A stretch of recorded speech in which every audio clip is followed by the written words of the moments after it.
नमस्कार दोस्तों।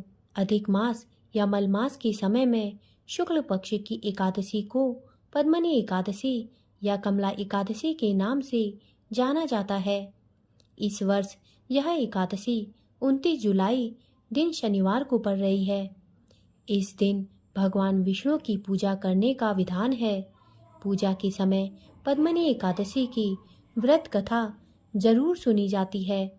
इसके बिना व्रत को अधूरा माना जाता है।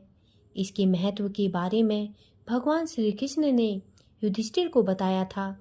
तो आइए सुनते हैं पद्मिनी एकादशी की व्रत कथा। पद्मिनी एकादशी व्रत की कथा इस प्रकार है। पौराणिक कथा के अनुसार एक बार धर्मराज युधिष्ठिर बोले, हे जनार्दन, अधिक मास के शुक्ल पक्ष की एकादशी का क्या नाम है तथा इसकी विधि क्या है? कृपा करके आप मुझे बताइए। तब श्री भगवान बोले, हे राजन, अधिक मास में शुक्ल पक्ष में जो एकादशी आती है वह पद्मनी एकादशी कहलाती है। वैसे तो प्रत्येक वर्ष 24 एकादशियां होती हैं।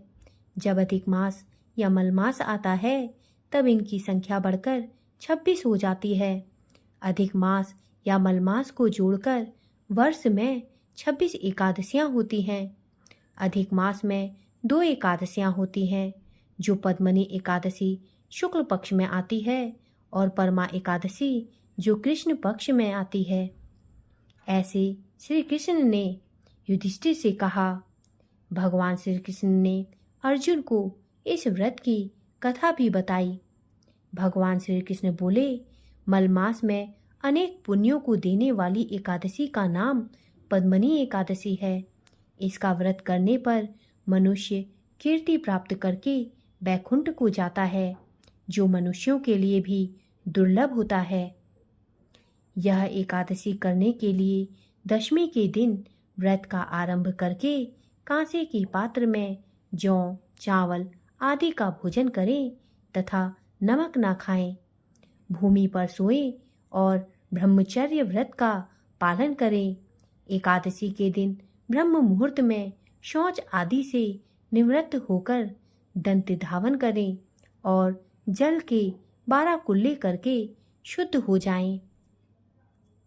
इसके बाद सूर्य उदय होने से पूर्व उत्तम तीर्थ में स्नान करने जाएं। इसमें गोबर, मिट्टी, तिल तथा कुशा व आंवले के चूर्ण से विधि पूर्वक स्नान करें तथा श्वेत वस्त्र धारण करके भगवान विष्णु के मंदिर में जाकर पूजा अर्चना करें। हे मुनिवर, पूर्व काल में त्रेता युग में है नामक राजा के वंश में कृतवीर्य नाम का राजा महिष्मतिपुरी में राज्य करता था।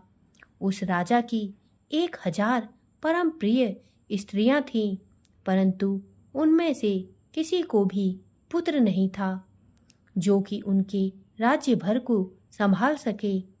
देवता, पितृ, सिद्ध तथा अनेक चिकित्सकों आदि से राजा ने पुत्र प्राप्ति के लिए काफी प्रयत्न किए, लेकिन सब असफल रहे। तब राजा ने तपस्या करने का निश्चय किया। महाराज के साथ उनकी परम प्रिय रानी, जो इक्ष्वाकु वंश में उत्पन्न हुए राजा हरिश्चंद्र की पद्मनी नाम वाली कन्या थी, राज्य के साथ वन में जाने को तैयार हो गई। दोनों अपने मंत्री को राज्यभार सौंपकर राजसी वेश त्याग कर गंधमादन पर्वत पर तपस्या करने चले गए। राजा ने उस पर्वत पर 10,000 वर्ष तक तप किया, परंतु फिर भी पुत्र की प्राप्ति नहीं हुई। तब पतिव्रता रानी कमल नयनी पद्मनी से अनुसुईया ने कहा, 12 मास से अधिक महत्वपूर्ण मल मास होता है, जो 32 मास पश्चात आता है।